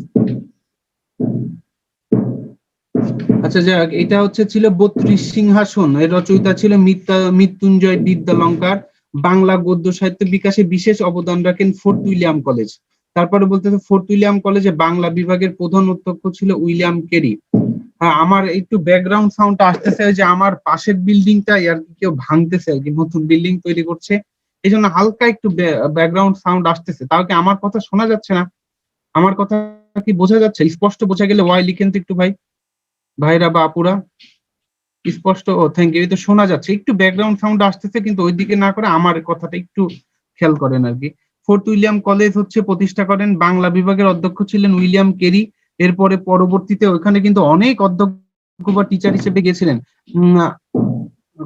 আচ্ছা, এখানে বলতেছে মধ্যযুগে অর্থাৎ আমরা ওই যে 1743 সালের ঘটনাটা আমরা বাংলা ব্যাকরণ কিছুক্ষণ পরে পড়াবো, তখন আমরা স্পষ্ট করে বলে দিব আপনার। ফোর্ট উইলিয়াম কলেজের বাংলা বিভাগের অধ্যক্ষ ছিলেন কে? William Carey. হ্যাঁ, উইলিয়াম কেরি যখন কি ছিলেন, উইলিয়াম কেরির সাথে আরো অনেকে ছিল বাংলা ভাষার ব্যাকরণের প্রধান ছিল, যেমন রাম বসু ছিলেন। তারপরে আপনার যদি বলি হচ্ছে ঈশ্বরচন্দ্র গুপ্ত, এরা সবাই কিন্তু হচ্ছে এই মধ্যযুগের আধুনিক যুগের এই কলেজের প্রতি বাংলা বিভাগের অধ্যক্ষ হিসেবে ছিলেন। পরবর্তীতে আধুনিক যুগ যে বিরাট আকারে প্রভাব ফেলেছে, তার প্রধান কারণ হচ্ছে ছাপাখানা। মনে করেন এই যে ছাপাখানা, এই ছাপাখানাটা প্রতিষ্ঠাই ছিল প্রধান একটা কারণ। কারণ হচ্ছে মানুষ যখন হাতে লিখে, তখন এই যে তাল পাতায়, কলা পাতায়, বিভিন্ন ধরনের পাথরে এই যে লিখে মানুষ সংরক্ষণ করা শুরু করে। পরবর্তীতে আধুনিক যুগে শ্রীরামপুর মিশনে 1800 খ্রিস্টাব্দের দিকে সর্বপ্রথম ছাপাখানা প্রতিষ্ঠিত হয়। আর এই ছাপাখানা যখন প্রতিষ্ঠিত হয়, তখনই বাংলা সাহিত্যের ক্ষেত্রে একটা বিবর্তনের ধারা শুরু হয়। ঠিক আছে, অর্থাৎ উপমহাদেশে প্রথম ছাপাখানা হয় 1498 সালে ঢাকায়। প্রথম ছাপাখানা প্রতিষ্ঠিত 1800 সালে নীলদর্পণ ঢাকা থেকে প্রকাশিত, অর্থাৎ ঢাকা থেকে বাংলা প্রেস 1836 সালে হয়। এবং এই প্রেস থেকে সর্বপ্রথম নীলদর্পণ যে একটা নাটক আছে, এই নাটকটা এই ছাপাখানা থেকেই প্রকাশ করা হয়। এইখান থেকে কিন্তু বিরাট কোশ্চেন, এটা বিসিএস এও আসছে, অনেক ব্যাংকেও আসছে দেখছি, যে হচ্ছে কি ঢাকায় বাংলাদেশের প্রথম মুদ্রিত বাংলা ভাষা থেকে, বাংলাদেশ থেকে প্রথম মুদ্রিত সাহিত্যকর্ম নিচের কোনটি? অর্থাৎ মুদ্রিত বলতে ছাপাখানা থেকে ছাপিত কে? কোনটা? নীলদর্পণ। হিন্দু কলেজ ও ইয়ং বেঙ্গল, অর্থাৎ হিন্দু কলেজ প্রতিষ্ঠিত 1817 সালে। ইয়ং বেঙ্গল বলতে ইংরেজির ভাবধারা পুষ্ট বাঙালি যুবককে বোঝায়। ইয়ং বেঙ্গল বলতে এটা বোঝাচ্ছে, অর্থাৎ তারা কি কোনো ধর্মের বলয় থেকে বেরিয়ে তারা ইংরেজি অর্থাৎ বাংলা সাহিত্যের প্রাধান্যটা না দিয়ে তারা কি করেছিল? ইংরেজি সাহিত্যের ভাবপুষ্ট একটা সমাজকে বুঝিয়েছিল, যারা কি প্রাচীন আমল থেকে বাদ দিয়ে নতুনের দিকে চলে গিয়েছিল। ইয়াং বেঙ্গল এ কতগুলা যুবক ছিল আর কি। বলতে হেনরি লুইস বিয়ন ডিরোজিও এটার প্রতিষ্ঠা করেছিলেন, এর মন্ত্রগুরু ছিলেন আর কি। দেখেন ঢাকা মুসলিম সাহিত্য সমাজ, এই যে আপনারা একটু দেখবেন, এগুলা হচ্ছে অত বেশি আপনাদের জন্য ইম্পর্টেন্ট না, তাও দেয়া হয়েছে ধারণা বা আপনাদের কনসেপ্টটাকে একটু ক্লিয়ার করার জন্য। বাংলা ভাষা বিষয়ক বৃহৎ গবেষণা প্রতিষ্ঠান বাংলা একাডেমি, এটা একটু দেখবেন আপনারা। তো দেখেন বাংলা ভাষা, এখন আমরা চলে আসলাম বাংলা ভাষা বা বাংলা ব্যাকরণে। হ্যাঁ, আমরা একটু দেখি। বলতেছে দেখেন বাংলা ভাষার সংখ্যার দিক দিয়ে পৃথিবীর কত চতুর্থ বাংলা ভাষা এসেছে ইন্দো ইউরোপীয় বা ভাষা গোষ্ঠী থেকে। এটার জন্য আমি যদি একটা আপনাদের ছোট্ট একটা ছক দিই, দেখেন ইন্দো ইউরোপীয়। আমি জাস্ট একটু একটু এইদিকে একটু খেয়াল করেন, চ্যাট বক্স এন্ড কিউএনএ থেকে বেরিয়ে একটু এদিকে তাকান। এটা ছিল 7ম শতক। আমি জাস্ট আপনাদের একটু বিবর্তনটা দেখাই, যে আমরা বাংলা ভাষায় যে কথা বলি, এই বাংলা ভাষাটা কোথা থেকে এসেছে। হ্যাঁ, কোথা থেকে এসেছে আমি একটু বলি। দেখেন সর্বপ্রথম 7ম শতক, সেটা ছিল ইন্দো ইউরোপীয়তে। ইন্দো ইউরোপীয় যে ভাষাটা ছিল, এটা কিন্তু একটা ভাষা। এই ভাষাতে পৃথিবীর তখন সব মানুষ এই একটা ভাষাতে কথা বলতো। এটি ইন্দো ইউরোপীয় থেকে চলে আসলো কেন্তুম আর শতম। কি ছিল? কেন্তুম আর শতম, অর্থাৎ দুইটা ভাগই ছিল। হ্যাঁ, এখন এই শতম, এই কেন্তুম আর শতম, এই কেন্তুমেরও কিন্তু অনেক কটা ভাগ আছে, শতমেরও কিন্তু অনেক কটা ভাগ আছে। এরপরে পরবর্তীতে আছে হচ্ছে আপনার ভারতীয়। পরবর্তীতে আমরা কিভাবে উৎপন্ন হয়েছি বা আমরা কিভাবে বাংলা ভাষাটা পেয়েছি সেটা দেখাচ্ছি। আমি কিন্তু অন্য কোথাও যাচ্ছি না। এই যে আর্য, তারপরে হচ্ছে কি ভারতীয় আর্য, পরে বৈদিক সংস্কৃত, এগুলো কিন্তু সব ভাষা। ভারতীয় আর্য, তারপরে কি বৈদিক সংস্কৃত এইভাবে বিবর্তন করে কি গৌড়ীয় অপভ্রংশ, তারপরে কি বাংলা ভাষা বঙ্গকামরূপী, তারপরে কি বাংলা ভাষার জন্ম। হিসাবটা কি বুঝেছেন? দেখেন অর্থাৎ আমাদের প্রথম শতম, ইরানীয়, আর্য, ভারতীয় আর্য, বৈদিক সংস্কৃত, গৌড়ী অপভ্রংশ, বঙ্গ কামরূপী, তারপরে বাংলা ভাষার জন্ম। অর্থাৎ এই যে টোটাল বিবর্তন হইতে আমাদের এই যে ইন্দো ইউরোপীয় থেকে এই যে বাংলা ভাষাটা পাইছি আমরা, এই যে টোটালটা আসতে আমাদের সময় লেগেছে প্রায় 1500 বছর। অর্থাৎ 1500 বছর পরে আমরা বাংলা ভাষায় কথা বলতে পেরেছি। তাহলে আমার একটা কোশ্চেন আছে, কিন্তু এই যে বাংলা ভাষাটা পেলাম, আজ থেকে যে 100 বছর পরে বা 200 বছর পরে আবার যে নতুন কোন শব্দ ভাষার উৎপন্ন হবে না, এটা কি আপনার বলতে পারেন? বলতে পারেন না। অর্থাৎ বাংলার ভাষায় আমাদের বর্তমান লাস্ট স্টেজ, আমরা এটাকেই মানতে হবে। তাহলে এখান থেকে আপনার দুইটা কোশ্চেন হতে পারে। আমি যদি বলি বাংলা ভাষার উদ্ভব কোথা থেকে, ইন্দো ইউরোপীয় থেকে। আর আমি যদি বলি বাংলা ভাষার জন্ম কোথা থেকে, জন্ম কোথা থেকে, বঙ্গ কামরূপী থেকে। এই যে জন্ম, এখন এটা বুঝবেন কিভাবে? যেমন আমার উদ্ভব আদম আলাইহিস সালাম থেকে, মানে মানুষ থেকে, অর্থাৎ আল্লাহ তৈরি করেছিল আমরা ইসলামিক দৃষ্টিকোণ থেকে, তো একটা মাটি থেকে, অর্থাৎ উদ্ভব এটা আমার। আর আমি যদি বলি কোথা থেকে আমার জন্ম, কোথা থেকে আমার আব্বু থেকে, শেষ, এমন আর কি। জন্ম আর উদ্ভব, এই কোশ্চেনটাকে কিন্তু উল্টাপাল্টাই করা যাবে না, এটাকে ভাঙা যাবে না। এখন এর ভেতরে জাস্ট একটা ছোট্ট একটা ইনফরমেশন আপনাদের দিব। এই যে বাংলা ভাষার ক্ষেত্রে একটা একটা বিষয় আছে, লিপি। এই লিপি বিষয়টা আপনাদের মাঝে একটু একটু আলোচনা করে দেই, তাহলে আপনাদের একটু একটু ক্লিয়ার হয়ে যাবে যে আমরা কোন লিপিতে কথা বলি। এই কোশ্চেনটা মাঝে মধ্যে আসে। আমরা যে লিপিটা প্রথমে ছিল সেটা ছিল ভারতীয় লিপি। কি লিপি? ভারতীয় লিপি। এই যে ভারতীয় লিপি, এই যে ভারতীয় লিপি, এই ভারতীয় লিপিকে দুই ভাগে ভাগ করা হয়েছিল। একটা হচ্ছে ব্রাহ্মী লিপি, এই যে ব্রাহ্মী লিপি, এই কোশ্চেনটা মাঝে মধ্যে আসে, তো এই জন্য আমি একটু দিয়ে দিলাম। আর একটা ছিল খরষ্ঠী, খরষ্ঠী লিপি, খরষ্ঠী লিপি। এই যে ব্রাহ্মী লিপি আর খরষ্ঠী লিপি, ব্রাহ্মী লিপির বৈশিষ্ট্যটা কি ছিল? বাম থেকে ডান, বাম থেকে কি ডান। আর খরিষ্ঠতা কি ছিল? ডান থেকে বাম। তাহলে আমরা বাংলা কোন দিক থেকে লিখি? আমরা বাংলা কোথা থেকে লিখি বলেন তো? এই ব্রাহ্মী থেকে লিখি না? তাহলে বাংলা লিপিমালা, এই যে সরি, বাংলা লিপি কোথা থেকে উৎপন্ন হয় যদি কোশ্চেন আসে? বাংলা লিপি কোন লিপি থেকে এসেছে? ব্রাহ্মী লিপি থেকে এসেছে। হিসাব বুঝেছেন কিনা? না, লিপিটার প্রথম থেকে আবার একটু বললেই বলেন ভাই। আচ্ছা ওকে, লিপিটা হচ্ছে এই যে আমরা অ আ ক খ, এই যে ভাষাটা আমার, এই যে আমি এই যে রেড চিহ্নটার দিকে একটু তাকান। এই যে আমি আমি লাইনটা পড়ছি, আপনি একটু তাকান। এটা কি? তুষার দে, তুষার দে, একটু তাকান তো। এই যে ভাষা ভাষী জনসংখ্যার দিক থেকে বাংলা, এই যে আমরা পড়তেছি না, এগুলা কিন্তু একটা লিপিমালা। এই যে অ আ ক খ ভ আ সা, এই লিপিমালা, এই লিপিমালাটা কোথা থেকে উৎপন্ন হয়েছে? অর্থাৎ প্রথমে আমরা ভারতীয় লিপিমালায় লিখতাম, পরবর্তীতে আমরা বাংলাতে চলে এসেছি, আমাদের বাংলা লিপি আছে। বলতেছে এই যে লিপি, আমরা ভারতীয় লিপিমালার দুইটা ভাগ ছিল, একটা হচ্ছে ব্রাহ্মী লিপি আর একটা হচ্ছে খরিষ্ঠ লিপি।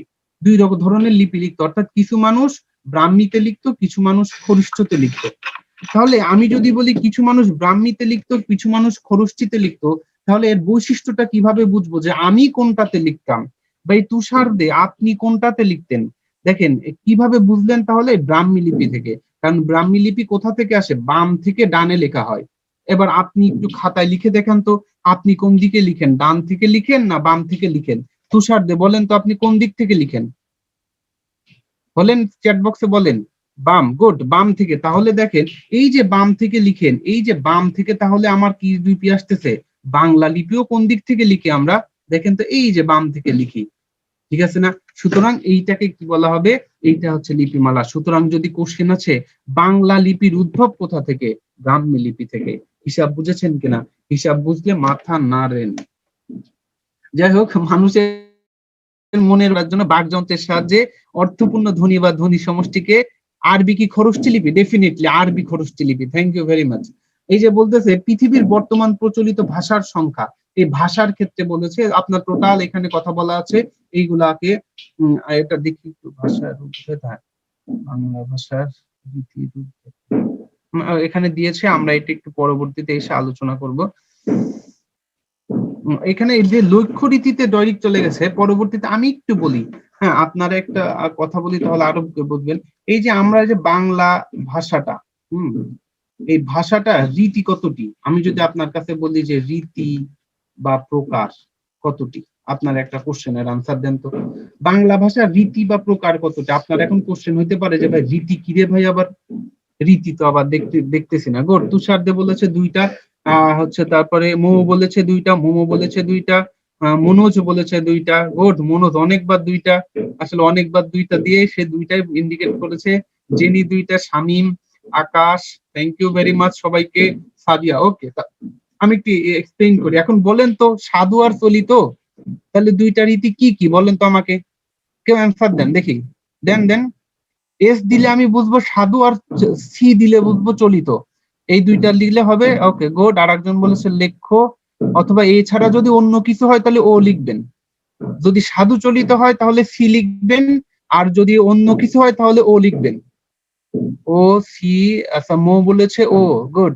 ফারহান বলেছে সি, আফনান বলেছে ও, ফারহান সি বলেছে, তারপরে রিশাদ বলেছে ও, সৌরভ বলেছে ও, সৌরভ ও, গুড গুড। প্রিয়, আচ্ছা অনেকেই ও বলেছে, থ্যাংক ইউ ভেরি মাচ। যারা ও বলেছে তাদেরকে আমি থ্যাংক ইউ ভেরি মাচ বলি, কারণ কি বাংলা রীতি দুইটা, একটা হচ্ছে লক্ষ্য আর একটা কি কথ্য, ঠিক আছে না?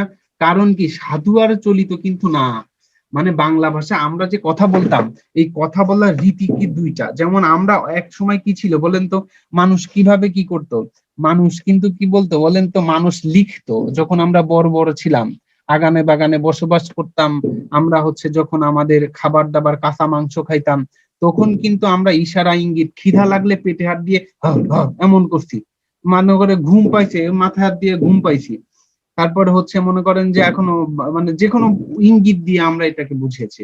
কিন্তু বর্তমান সময় ওই ইঙ্গিতের ব্যবহার নাই, আমরা শুধু দুইটা ভাবে আপনি আপনার মনের ভাব প্রকাশ করতে পারেন, একটা হচ্ছে লিখে আর একটা হচ্ছে বলে।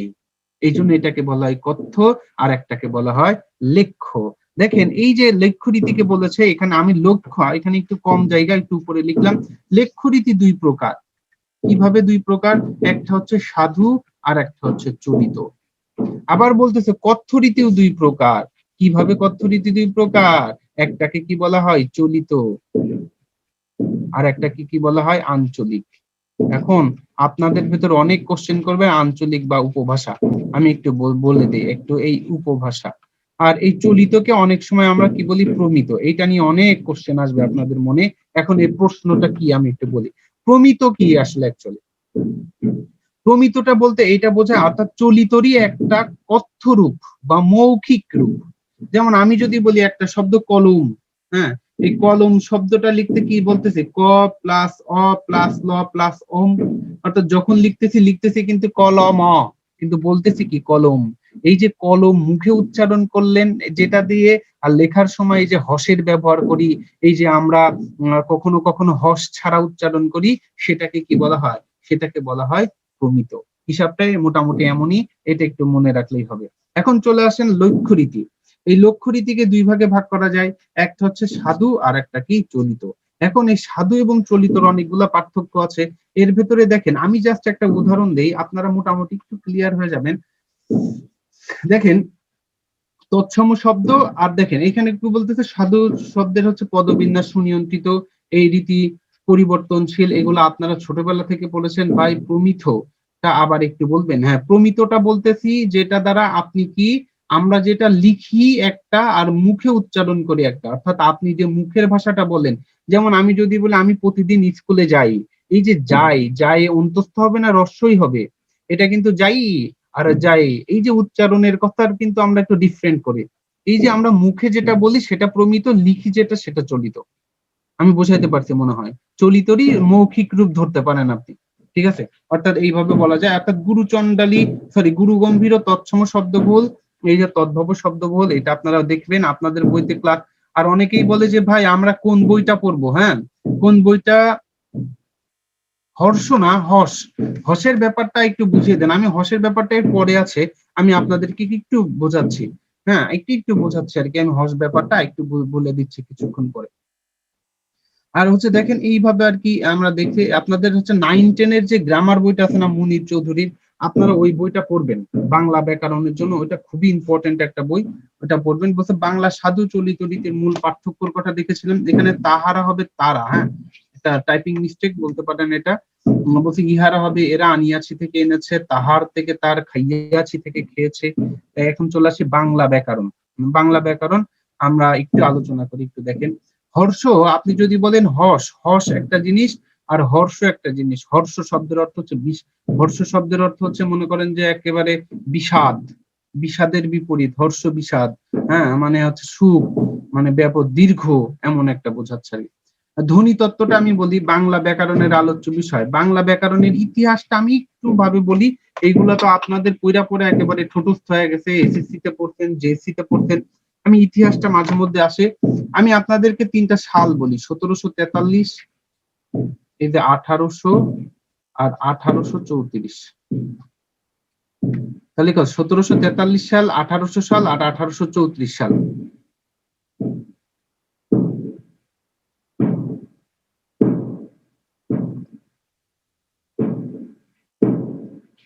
আচ্ছা যাই হোক, আমি হচ্ছে একটু বলি, দেখেন 1743 সাল 1800, আপনারা অনেক ধরনের বই আছে, হ্যাঁ বইটা আপনারা, বইয়ের সম্পর্কে আমরা লাস্টে একটু কথা বলবো, বইটা একটু পরে রাখেন, হ্যাঁ আমাদের একটু সিলেবাসটা একটু শেষ করি, বইটা একটু শেষে দেখেন। এখানে বলতেছেন 1743 সাল, 1743 সাল, 1800 সাল, 1834 সাল, এই 3টা সাল কিন্তু খুবই গুরুত্বপূর্ণ। আপনি একটা বিষয় দেখেন, এই 3টা সাল কিন্তু চরম গুরুত্বপূর্ণ কিভাবে, ইতিহাস হিসেবে। 1700 সালের দিকে, 1743 সাল, আপনারা একটা সাল পাবেন, নাম পাবেন মনোয়েল দা আসুম্পাসাও, আসুম্পাসাও। এই ভাই নামটা আমি রাখি নাই, ওরা নিজেই রাখছে, আপনারা মাইন্ড করেন না আর কি। মনোয়েল দা আসুম্পাসাও, হ্যাঁ, এবং তিনি একটা বই লিখেন, বইটার নাম ছিল হচ্ছে ভোকাবুলারিও, ভোকাবুলারিও, এই যে আমি ইংরেজিতে লিখলাম এম ইডিওমা, ইডিওমা বেঙ্গলাই, বেঙ্গলাই পর্তুগিজ, কি ছিল পর্তুগিজ, কি লিখলাম কেন, পর্তুগিজ। আচ্ছা, এখন আপনার মনে হচ্ছে এটা আবার কে ভাই, 1743 সালে মনোয়েল দা আসুম্পাসাও একটা বই লিখেন, তিনি ছিলেন একটা পর্তুগিজ পাদ্রি, পাদ্রি মানে বুঝেন, অর্থাৎ যে হচ্ছে খ্রিস্টান পাদ্রি বলি আমরা, পাদ্রি। তিনি কি লিখেন, একটা বই লিখেন, বইটার নাম ছিল ভোকাবুলারিও এম ইডিওমা বেঙ্গলাই পর্তুগিজ। এখন এই পর্তুগিজ, তিনি এই বইটা লিখেন, এই বইটা কেন, তাহলে এটা ছিল পর্তুগিজ ভাষায় রচিত প্রথম বাংলা ব্যাকরণ বই। চিন্তা করেন তাহলে কিভাবে পর্তুগিজ ভাষায় বাংলা ব্যাকরণ বই হয়েছে, এই কোশ্চেনটার আনসার আমি কিছুক্ষণ পরে দিব। পরবর্তীতে এই যে 1800 সাল, এই 1800 সাল ছিল N B Halhed, N B কি হেলহেড। আচ্ছা, আপনারা এন বি হেলহেড এই নামটা কি শুনেছেন? Yes or no? Yes, yes or no? একজন দুইজন হইলে বুঝবো। No, no, yes, Afnan yes, Suraiya yes, Adri no, Ratan no, Nazmul no, Masud no. Okay, দেখেন বৃষ্টি নো। আচ্ছা, অনেকেই শুনেন নাই, আবার শুনেছেন। এন বি হেলহেড, হ্যাঁ, এন বি হেলহেডের মূল নাম হচ্ছে নাথানিয়াল ব্রাসি হেলহেড। মনে রাখতে হবে এটার নাম কি, নাথানিয়াল, নাথা, এই যে নিয়াল, এই দিয়ে ব্রাসি, ব্রাসি, এই হেলহেডের জায়গায় হেলহেড। তিনি এই 1800 সালে একটা বাংলা বই রচনা, বাংলা ব্যাকরণ রচনা করেন, তার নাম ছিল the grammar, grammar of the, of the Bengali language, Bengali. আপনারা বুঝতেছেন তো না, আমি একটু কঠিন হয়ে যাচ্ছে ল্যাঙ্গুয়েজ। তাহলে কি বললাম, ন্যাথানিয়াল ব্রাসি হেলহেড একটা বই লিখেন, মনে রাখেন এই যে Nathaniel Brassey Halhed the grammar of the Bengali language নামে একটা বই লিখেন, কত সালে, 1800 সালে। এখন আমি এই নিচে একটু লিখি 1834 সালটা একটু নিচে বর্ণনা করে দেই। 1834 সাল, এই 1834 সাল ভাইয়া মাদার উপর দিচ্ছে জানছে এই ব্যাপারগুলো, মাথার উপর দিয়ে যাচ্ছে এই ব্যাপারগুলা। আসলে ভাই আপনারা এগুলা পড়েননি তো তুষার দে, আপনি একটু দেখেন, একটু কনসেন্ট্রেশন দেন ভাই, আমার কথাটা জাস্ট একটু শুনেন, আর আপনি এই কথা শোনার পরে আপনি বাসায় গিয়ে শুধু বইটা খুলবেন, অথবা আপনি যদি গুগল করেন, অথবা একটা বাংলা বই যদি আপনি ভালো সংগ্রহ করতে পারেন, একটু দেখবেন যে সব ক্লিয়ার হয়ে যাচ্ছে। দেখেন, শুনতে শুনতে গায়েন হয়, কিন্তু শুনতে শুনতে কি হয়, গায়েনই হয়, যে গাইতে গাইতে গায়েন হয়, আর শুনতে শুনতে কি হয়, ভালো শ্রোতা হয় না বক্তা হয়। আপনি শুনতে শুনতে থাকেন, দেখবেন একদিন বক্তা হয়ে যাবেন ভালো। এই জন্য আপনি শুনেন, হ্যাঁ আমারও তাই। আসলে দেখেন, একটু দেখেন আশরাফুল ভাই, একটু দেখেন, আপনার সব ক্লিয়ার হয়ে যাবে। দেখেন 1834 সাল ছিল বাংলা ভাষায় রচিত প্রথম বাংলা ব্যাকরণ। এই যে বাংলা ভাষায় রচিত প্রথম বাংলা ব্যাকরণ, প্রথম বাংলা ব্যাকরণ রচনা করেন কে জানেন? ঈশ্বরচন্দ্র বিদ্যাসাগর, সরি ভুল হয়েছে আর কি, গৌড়ীয় ব্যাকরণ রাজা রামমোহন রায়। রাজা রামমোহন রায় ব্যাকরণের নাম ছিল গৌড়ীয় ব্যাকরণ। আপনাদের মাথার উপর দিয়ে যাচ্ছে কেন আমি বুঝতেছি না। গৌড়ীয় ব্যাকরণ, ব্যাকরণ আমি একটু বলি, দেখেন এটা তো আমারও মাথার উপর দিয়ে যাবে প্রথম যখন শুনবো। এই যে আমরা বাংলা ব্যাকরণ বইটা মুনির চৌধুরীর বইটা পড়ি, এই বইটা আবিষ্কার করার আগে সর্বপ্রথম আবিষ্কার করা হয়েছিল, সেটা পর্তুগিজ ভাষায় হয়েছিল, কারণ তখন বাংলা ভাষা ছিল না। পর্তুগিজ ভাষায় বাংলা ব্যাকরণ রচনা হয়েছিল কেন? এই কোশ্চেনটার অ্যান্সার হচ্ছে বাংলা ব্যাকরণ হতে গেলে তার 4টা বৈশিষ্ট্য থাকতে হয়, এবং তিনি ওই পর্তুগিজ ভাষায় বাংলা ব্যাকরণের সবগুলো বৈশিষ্ট্য উল্লেখ ছিল এখানে। 1800 সালে, আমার কথা কি শোনা যাচ্ছে? আনস্টেবল দেখাচ্ছে, আমার কথা কি ক্লিয়ার হচ্ছে, শোনা যায়? একজন দুজন ইয়েস বলেন তো ভাই, ওয়াই হয় কিনা। ও থ্যাংক ইউ। এখন দেখেন 1800 সালে দ্বিতীয়বারের মতো বাংলা ব্যাকরণ আবিষ্কার করা হয়। তখন কি হিসাবে? ইংরেজি ভাষায় করেছিল, the grammar of the Bengali language.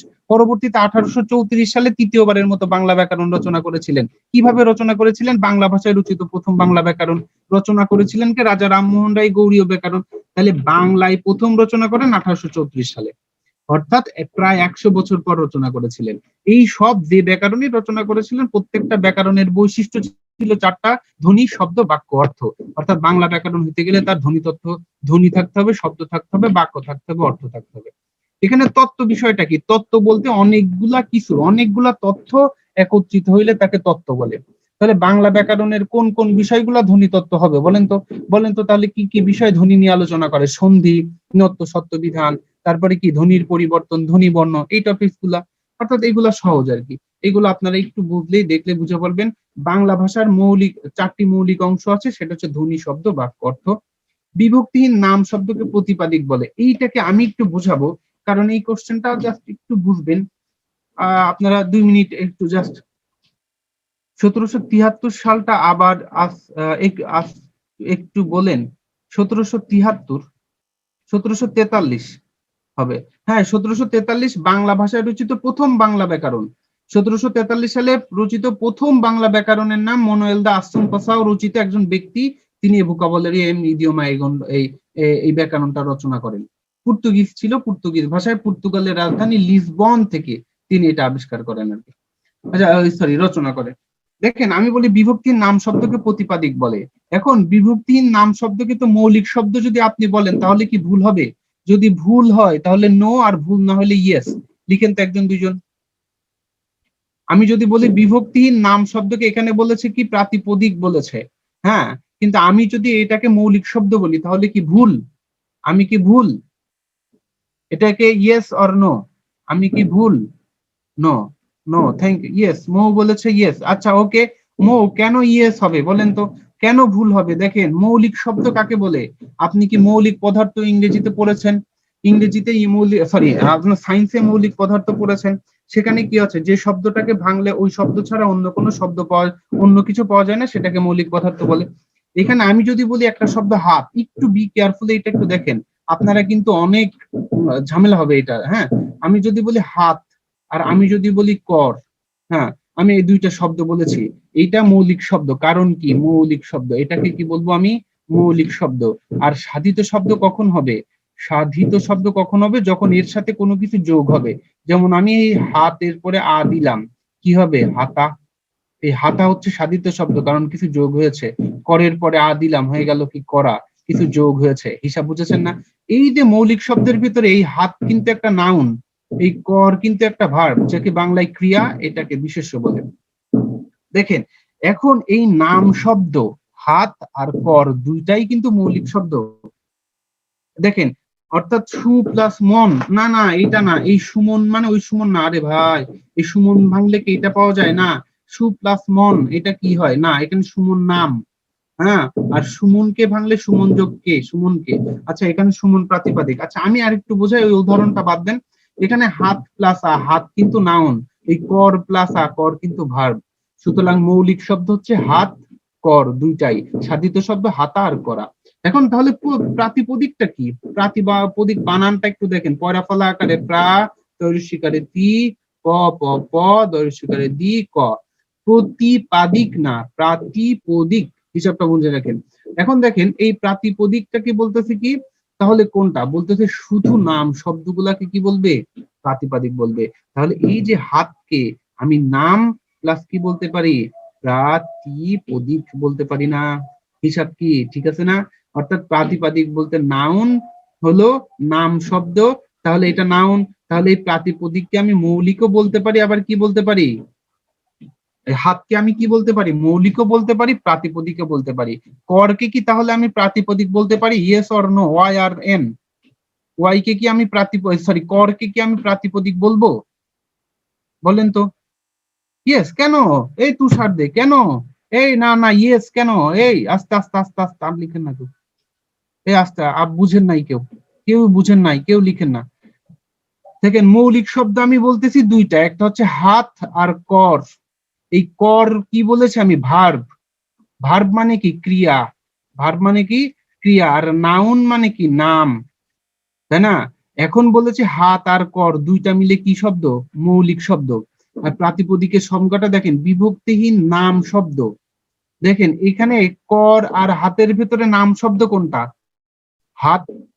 তাহলে শুধু এই হাতের সাথে কিছু যুক্ত হয় নাই, সুতরাং হাত প্রাতিপদিক। সুতরাং হাতকে আমি শুধু প্রাতিপদিক এবং মৌলিক দুইটাই বলতে পারবো, কিন্তু করকে আমি শুধু মৌলিক বলতে পারবো, প্রাতিপদিক বলতে পারবো না। এই তো অনেকেই বুঝেছেন, থ্যাংক ইউ ভেরি মাচ। আমি নেক্সট চলে যাই। এই যে পুলটা আছে, পুলটার আনসারটা দেন দেখি। আমি পুলটা একটু দেই। কয় নাম্বার পুল এটা? এটা হচ্ছে 2 নাম্বার পুল। আপনারা 2 নাম্বার পুলটা লঞ্চ করেছে, আপনারা এটাতে অ্যান্সার দেন দেখি কোনটা হবে। আমি বানান করে শিখিয়েছি আপনাদেরকে, এটা যদি ভুল করেন, এটা ভুল করা যাবে না। এই এই ফার্স্ট 1 নম্বরে কে কে অ্যান্সার দিতেছেন? আরে ভাই আমি তো বানান করে দেখাইলাম। Seriously man, seriously. আরে ভাই বানান তো দেখাইলাম আমি, পড়া ফলা আকারে প্রা, তরসিকারে তি, প্রাতি, প প প, দই দি দি ক। দেন দেন বাকিগুলোর আনসার দেন। আর 3 মিনিট আছে সময়, আর আমি আর 5 সেকেন্ড দিব। 5, 1, 2, 3, 4, 5 এন্ড ফুল। এরে ভাই কি করছেন আপনারা? আপনারা খুব কষ্ট পাইলাম ভাই। আমি বানান করে দেখাইলাম প্রাতিপদিক কোনটা, তাও যদি ভুল হয় তাহলে কিছু করার নেই। আমরা ধ্বনি তত্ত্বটা চলে এসেছি। ধ্বনি তত্ত্বের ক্ষেত্রে যেটা আসবে দেখেন, মানুষের বাকযন্ত্রের সাহায্যে, হ্যাঁ, বাকযন্ত্র আয়োজনকে ধ্বনি বলে, অর্থাৎ ধ্বনি তত্ত্ব। এটা আপনারা ভালো করে বুঝতে পারেন, আপনারা ছোটবেলা থেকেই পড়েছেন।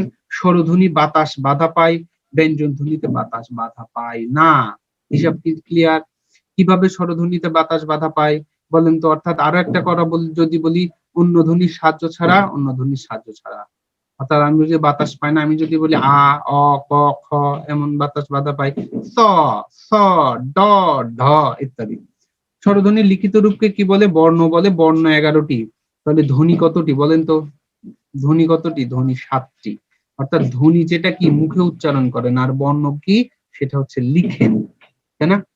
বলে দিচ্ছেন। হ্যাঁ ভাই কি করব বলেন সাইফুল বাড়ি, কি করব এটাকে বইলাই দিচ্ছি, তাও আপনারা পাচ্ছেন না। দেখেন আমি একটা জিনিস দেখাই, হাস্যকর একটা বিষয়। আমি কিন্তু এখানে এই যে প্রাতিপদিকটা দেখেন কিভাবে লিখেছি, পয়রা ফলা আকারে প্রা, তরসিকারে দি, প, দি, ক। তারপরেও আপনারা অনেকেই ভুল করেছেন। আমি অনেক কষ্ট পাইলাম না। ভাষার কি হবে রে ভাই পারভেজ, তাও তো হলো না আপনাদের। আচ্ছা তাহলে ধ্বনি কয়টি? 7টি আর কি। এখানে একটা ছক দেয়া আছে দেখেন, মাত্রাবৃত্ত, অর্ধবৃত্ত, মাত্রাহীন, অর্ধমাত্রা আর পূর্ণমাত্রা। এটার জন্য আমি একটা ছক দেই আপনাদের। হ্যাঁ, এটা একটু বি কেয়ারফুলি দেখেন। হ্যাঁ, একটু বি কেয়ারফুল। আচ্ছা এটা তো একটু দেখেন, আমি এটা দিই। হ্যাঁ, আপনারা চ্যাটে কিছু লিখেন না, আমি চ্যাট বক্সটা অফ করে আমি বেরিয়ে গেছি চ্যাট বক্স থেকে। আমি আবার এটা লিখে আবার দিব আপনাদেরকে। চ্যাট বক্স ওপেন করবো, আপনারা এটা একটু কনসেন্ট্রেশনলি দেখেন। এটা হচ্ছে এইটা, এইটা আমি যদি বলি প্রথমে এই পাশে একটা দাগ দিলাম, ওকে, এই পাশে একটা দিলাম, আর এই পাশে একটা দিলাম। কয়টা হলো? 4টা হলো, নিচেও 4টা হলো। এখানে আমি দিব হচ্ছে মনে করেন পূর্ণমাত্রা, পূর্ণমাত্রা, এখানে দিলাম অর্ধমাত্রা। আপনারা বুঝবেন মনে হয় আমি এইটার কথা বলতেছি।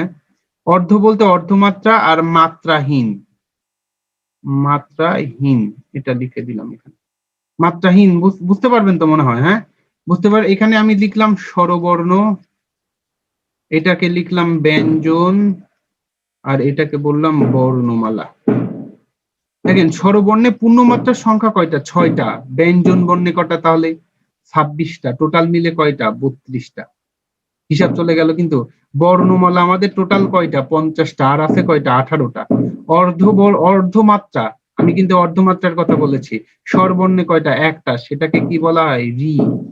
আর এখানে কয়টা? ব্যঞ্জন বর্ণে 7টা। টোটাল মিলে কয়টা? 8টা। 32 আর 8 কয়টা হইলো? 40। আর বাকি 10।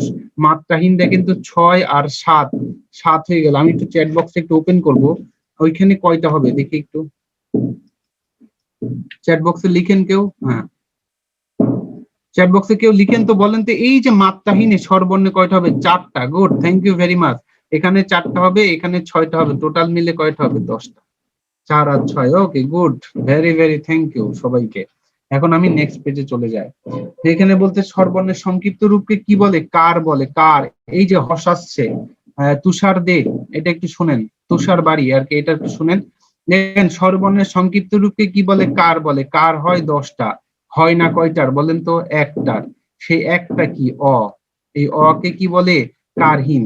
এই অ কে কি বলে? নীলিন বা বিলীন বর্ণ বলে।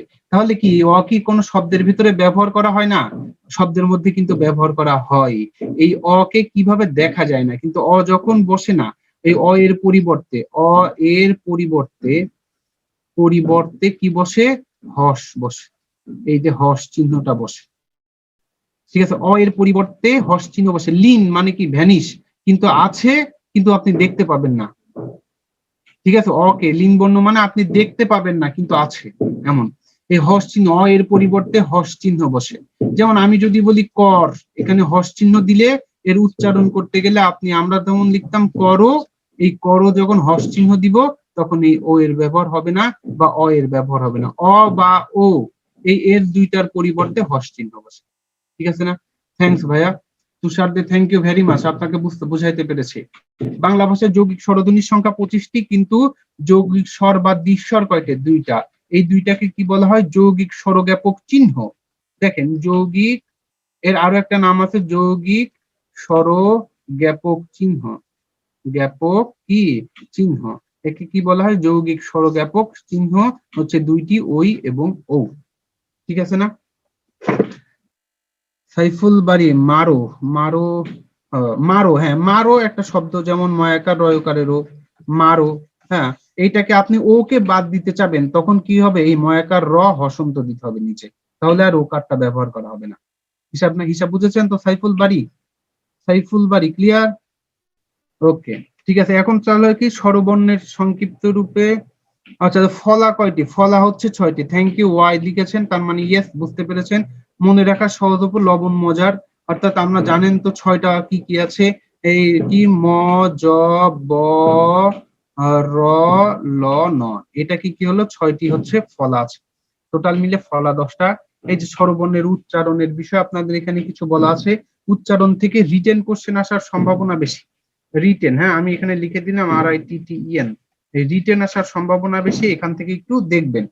এটাকে আমাদের বোঝানোর চাইতে আপনারা যদি একটু দেখে পড়েন তাহলে অনেক হয়ে যায়। কোথায় সংবৃত ধ্বনির উচ্চারণ? বিবৃত। আমি একটু সহজে বলে যাই, সংবৃতি মানে সত্য, আর বিবৃত মানে মিথ্যা আর কি। বিবৃতি দিল মিথ্যা বিবৃতি, এমন টাইপের আর কি। যেমন আমি যদি বলি একটা শব্দ, যদি বলি দয়কারে দে, আর আমি যদি বলি দয়কের খ, এখানে দুইটাই এ ব্যবহার করেছে, এখানেও এ আছে, এখানেও এ আছে। এই যে এখানের যে দেখ, এই দেখের ক্ষেত্রে কি ব্যবহার করতেছে? লিখতেছে, বলতেন তো দয়জাফলা আকার ক, দেখ। এখানে ছিল এ, আমি বলে দিলাম অজাফলা আকার, তাহলে এটা আবার কি হলো? এটা হচ্ছে বিবৃত। আর হচ্ছে দয়কারে দে, মানে দ প্লাস এ, অর্থাৎ এতে একার, এটার উচ্চারণ কিন্তু দয়কারে দেই হয়। সুতরাং এটা হচ্ছে সত্য উচ্চারণ, সুতরাং সংবৃত উচ্চারণ। হিসাব ক্লিয়ার না? সবাই বুঝেছেন? Yes or no? Yes, yes, yes or no? Okay, yes, thank you. আমি একটু নেক্সট চলে যাই। আপনাদের এখানে ১ থেকে ১৮টা, এখানে ১১ থেকে ১৮ এর উচ্চারণের ক্ষেত্রে এখানে বলা আছে ১১, ১৮, এগুলা একটু আপনারা দেখে ফেলবেন। এগুলা হচ্ছে আপনাদের হচ্ছে বিগত সালের কোশ্চেনের উপরে এগুলো তো করা। এগুলা অনেক সহজ, এগুলা আপনাদের বেশি কষ্ট হবে না। দেখেন উচ্চারণে এ এর উচ্চারণে আমি যে কথাটা বললাম, এ এর উচ্চারণে ২ রকমের হয়। এই যে এক, আমি যদি বলি ওই দেখ, মা আমি আমি বলি যদি এই আকাশ বা এই শুভ, এই প্রান্ত, তোদের রোল কত রে? তখন আপনারা কি বলবেন? কারণ আমি তো জানি না। আপনি আমারে বইলা দিলেন এই যে ১। ঠিক আছে? আর আমি বললাম যে আবার বলতেছে আপনি আকাশ প্রান্ত, এরা সবাই বলতেছেন ওই দেখ, ওই দেখ কে জানি যাচ্ছে। যাই হোক কেউ একজন যাচ্ছে। সে রিটেনে কেমন কোশ্চেন আসবে দেখাইলে ভালো হতো। অবশ্যই দেখাবো। দেখাবো তো এখন না। স্মৃতি, এটা হচ্ছে আমার, ওটা হচ্ছে আপনারা বিগত সালের কোশ্চেন আছে, হ্যাঁ, বিগত সালের কোশ্চেন আপনাদের এই যে উদ্ভাসের যে সালগুলো আছে ওইগুলাতে একটু দেখলেই বুঝে যাবেন। আমরা তো এখন আপনাকে ডাইরেক্ট দিতে পারবো না যে এই কোশ্চেনটা আসবে ওই কোশ্চেনটা আসবে। তবে এই যে আমি উপরে যেগুলা পড়াইলাম এইগুলারই ডিটেলস যাবে আপনাদের কাছে। যেমন বললো বাংলা ব্যাকরণের ইতিহাস কে রচনা করেন বা ইতিহাস কি, তখন আপনার ইতিহাস ওই যে ১৭৪৩, ১৮০০ সাল, ১৮৩৪ দিয়ে এদের নামগুলা দিয়ে এর ইতিহাসটা বর্ণনা করে দিয়ে এই যে কিভাবে আসে। আমি যদি বলি বাংলা ব্যাকরণের আলোচ্য বিষয় কি কি, উদাহরণ সহ আলোচনা করো, তাহলে বাংলা ব্যাকরণের আলোচ্য বিষয় কয়টা? ৪টা: ধ্বনিতত্ত্ব, শব্দতত্ত্ব, বাক্যতত্ত্ব, অর্থতত্ত্ব। এখন কি কারণে বলা হয়? কারণ শব্দ এই ধ্বনিতত্ত্ব শুধু ধ্বনি নিয়েই আলোচনা করা হয়। এদের এদের ভেতরে ধ্বনি, ধ্বনি আছে, সরি সন্ধি, ধ্বনির পরিবর্তন, সন্ধি, উন্নত, সত্য বিধান, এগুলো আছে। অর্থাৎ এগুলো শুধু ধ্বনি নিয়ে আলোচনা করে। আবার যদি বলি শব্দতত্ত্ব, এখানে শুধু শব্দ নিয়ে আলোচনা করে, যেমন কারক, সমাস, উপসর্গ। এই যে এমন ভাবে আপনাদের এক্সপ্লেইন করে দিতে হবে। রিটেন কেমন কোশ্চেন আসবে, আচ্ছা এগুলো একটু পরে বলি, আমি এটা একটু শেষ করি। এই একের উচ্চারণ যদি আমি বলি অজফলা আকার ক এক, দেখের উচ্চারণ আমি যদি বলি দজফলা আকার ক দেখ, দেখেন কেমন ভাবে উচ্চারণ হয়ে গেল। অর্থাৎ এইগুলা একটু আপনারা দেখবেন, এগুলা অত বেশি মানে কঠিন আমার কাছে মনে হয়নি। আপনারা একটু চেষ্টা করলে বুঝে যাবেন এগুলা। এই যে ম ফলা ব ফলার উচ্চারণটা, এই যে ব্যঞ্জন বর্ণের ৩৯টি ব্যঞ্জন বর্ণ আছে, এর মধ্যে ক থেকে ম পর্যন্ত 25টি বর্ণ, যেদেরকে কি বলা হয়? বর্গীয় বর্ণ।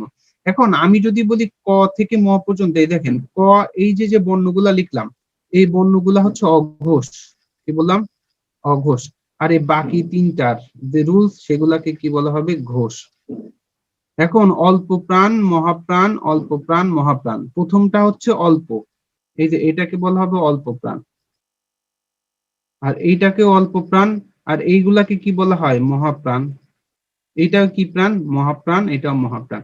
তাহলে মহাপ্রাণ, অল্প প্রাণ কিভাবে চিনবেন? আপনারা যদি বাসায় বসে থাকেন, তাহলে আপনার মুখের সামনে একটা হাতটা নেন, বাম হাতটা অথবা ডান হাতটা আমার মুখে, আপনার মুখের সামনে নেন।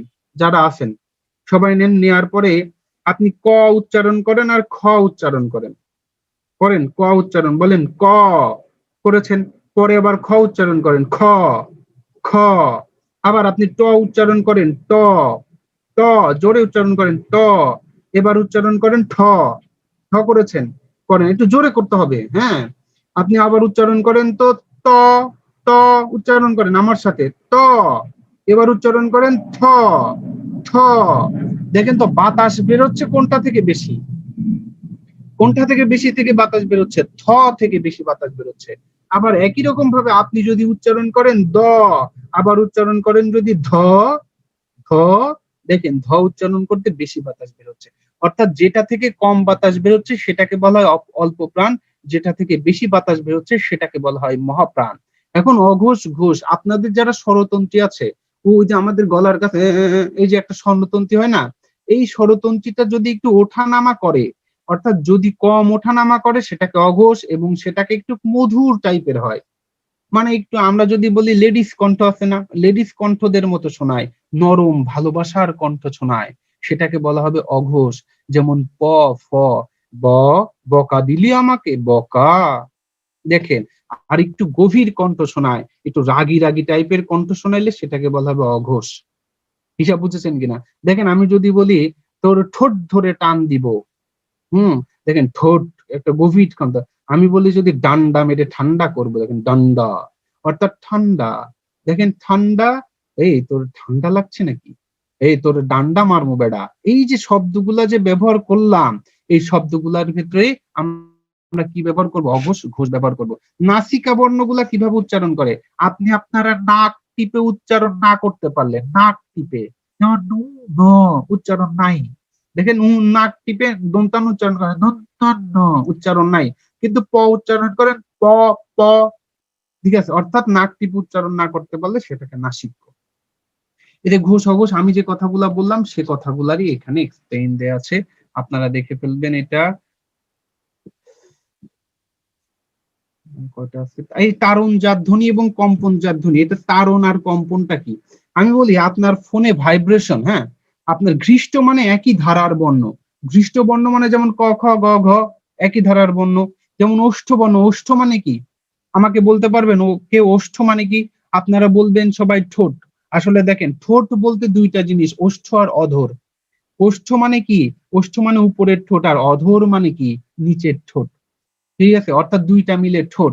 আর ওষ্ঠ বলতে উপর, আপনি শুধু উচ্চারণ করবেন উপরের ঠোঁট দিয়ে, এই জন্য এটাকে বলা হবে ওষ্ঠ। এখানে বলা আছে কম্পন বলতে আপনার ফোনে যদি রিংটোন আসলো, আপনি ভাইব্রেশন করে রেখেছেন, ভাইব্রেশন কতক্ষণ বাজবে? যতক্ষণ ফোনটা আপনার কাছে বাজবে ততক্ষণই কিন্তু কম্পন হবে। আর তারণ বলতে আমি বোঝাই যেমন একটা ঘন্টাতে বাড়ি মারলাম, ঘন্টাতে যতক্ষণ বাড়ি মারবো ততক্ষণই কেউ একটা কাঁপবে না, একবার বাড়ি মারলে অনেকক্ষণ ধরে কিন্তু কাঁপে। ঠিক আছে, একটা তাড়না সৃষ্টি করা র, র ডয় শূন্য র, এই যেমন। আর কম্পন বয় শূন্য র, অর্থাৎ থেমে যাবে, আর রটা অনেকক্ষণ থাকবে। লকে পার্শ্বিক বর্ণ, দুই পাশ দিয়ে বাতাস বের হয়। একটা পুল আছে, পুলটা আপনাদের দিচ্ছি। পুলটা হচ্ছে 3 নাম্বার পুল। হ্যাঁ, সবাই একটু পুলটা আনসার করে। নিচের কোনটি ঘোষ মহাপ্রাণ?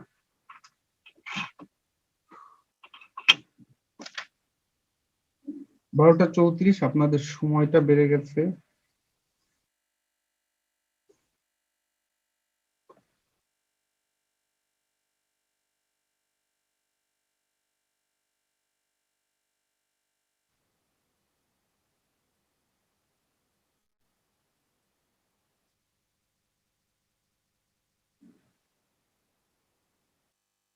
অনেকে আনসার অনেক রকম দিচ্ছেন, কিন্তু অ্যান্সারটা কি হবে? অ্যান্সারটা হবে ঘ, ঘোষ মহাপ্রাণ। প্রথমে অঘোষ, পরে ঘোষ, অল্প প্রাণ মহাপ্রাণ ঘ। অর্থাৎ মনে রাখতে হবে অঘোষ হচ্ছে মহাপ্রাণ। এখন আমরা নেক্সট চলে যাই, আপনাদের এরপরে আছে যেটা, সেটাকে বলা হবে বানান। ভাই 1টা 15 পর্যন্ত ও ক্লাস করছি। ওকে, নো প্রবলেম ব্রাদার, আছে আমি জেনি, থ্যাংক ইউ, আছে নো প্রবলেম। বলছে তৎসম বা সংস্কৃত শব্দের মূর্ধন্য এবং মূর্ধন্যস্বর ব্যবহার, অর্থাৎ যেটাকে বলা হয় নত্য সত্য বিধান। ঠিক আছে, অর্থাৎ নত্য সত্য বিধানের ক্ষেত্রে যথাক্রমে কি কি হয় এটা দেখেন। আপনারা এটা পড়বেন ট বর্গীয় বর্ণ, ট বর্গীয় বর্ণ কোনগুলো আমাকে কেউ কি বলতে পারবেন? ট বর্গীয় বর্ণ, ট বর্গীয় বর্ণ হচ্ছে ট ঠ ড ঢ, এই চারটাকে কি বলা হয়? ট বর্গীয় বর্ণ। এই ট বর্গীয় বর্ণ যখনই যুক্ত হবে তখন মূর্ধন্য হবে, কিন্তু বিদেশিদের সাথে কি হবে? হ্যাঁ বলেন তো দেখি, বিদেশি শব্দ আমি যদি বলি অ্যাক্সিডেন্ট, অ্যাক্সিডেন্টে কি হবে ব্রাদার? অ্যাক্সিডেন্টে কিন্তু হবে না, কারণ এটা বিদেশি শব্দ। এটা শুধুমাত্র তৎসম, এই যে তৎসম শব্দ বা সংস্কৃত শব্দে, এতে রি র মূর্ধন্যস্বর পরে মূর্ধন্য হয়। যেমন ডি র এর পরে সবসময় মূর্ধন্য হবে, যেমন ঋণ, তৃণ, বর্ণ, ঋষি, বর্ষা। হিসাব করেন তৃণ শব্দটার সাথে কেন মূর্ধন্য হলো, আপনার কোশ্চেন আসতে পারে না? তৃণ শব্দটা ভাঙলে কি হয়? ত প্লাস র প্লাস মূর্ধন্য। আমার সংজ্ঞা কি দেয়া আছে? এই যে র এর পরে কি বসে? মূর্ধন্য বসে। এই যে র এর পরে মূর্ধন্য বসলো, এই জন্য এখানে দন্তান্ন বসেনি। বলতেছে যেমন ডি র মূর্ধন্যস্বরের পরে স্বরধ্বনি থাকলে মূর্ধন্য হয়। অবশ্যই দেখেন ডি র মূর্ধন্যস্বরের পরে যদি কোনো স্বরধ্বনি থাকে, যেমন কৃপণ শব্দটার পরে যেমন কি আছে, আমি যদি ভাঙি ক প্লাস র প্লাস প প্লাস অ, তাহলে কি স্বরধ্বনি পাইলাম? কি হবে? মূর্ধন্য। হিসাব বুঝেছেন কিনা? হিসাব বুঝে থাকলে কি করতে হবে? মাথা না রেন। অন্তর্য মূর্ধন্য স অন্তস্থ বহ অনুসঙ্গ, এবং ক বর্গীয় প বর্গীয় ধ্বনি থাকলে তারপরে কি হয়? মূর্ধন্য হয়। যেমন লক্ষণ। আচ্ছা, ক্ষীয়র পরে কেন মূর্ধন্য হলো বলতে পারবেন? কারণ ক্ষীয় শব্দটা ভাঙলে হয় ক প্লাস পেট কাটা মূর্ধন্য স, অর্থাৎ পেট মূর্ধন্য স থাকলে সেখানে কি হয়? মূর্ধন্য, তাই না? পরবর্তীতে মূর্ধন্য স কতগুলো স্বভাব ধ্বনি স্বভাবতই হয়, চান্নিক্য, মান্নিক্য, গণ, বাণিজ্য, লবণ, মন। রস্বইকার এবং রস্যুকারন্ত উপসর্গের পরে কতগুলো ধ্বনি মূর্ধন্য স হয়, যেমন অভিষেক, প্রতিষেক, সুষুপ্ত। এগুলো একটু মনে রাখবেন। মনে রাখবেন সমাজবদ্ধ শব্দ মূর্ধন্য হয় না, যেমন ত্রিনয়ন, অগ্রনায়ক। বিদেশি শব্দ হয় না, আমি এটা তো বুঝিয়ে দিলাম।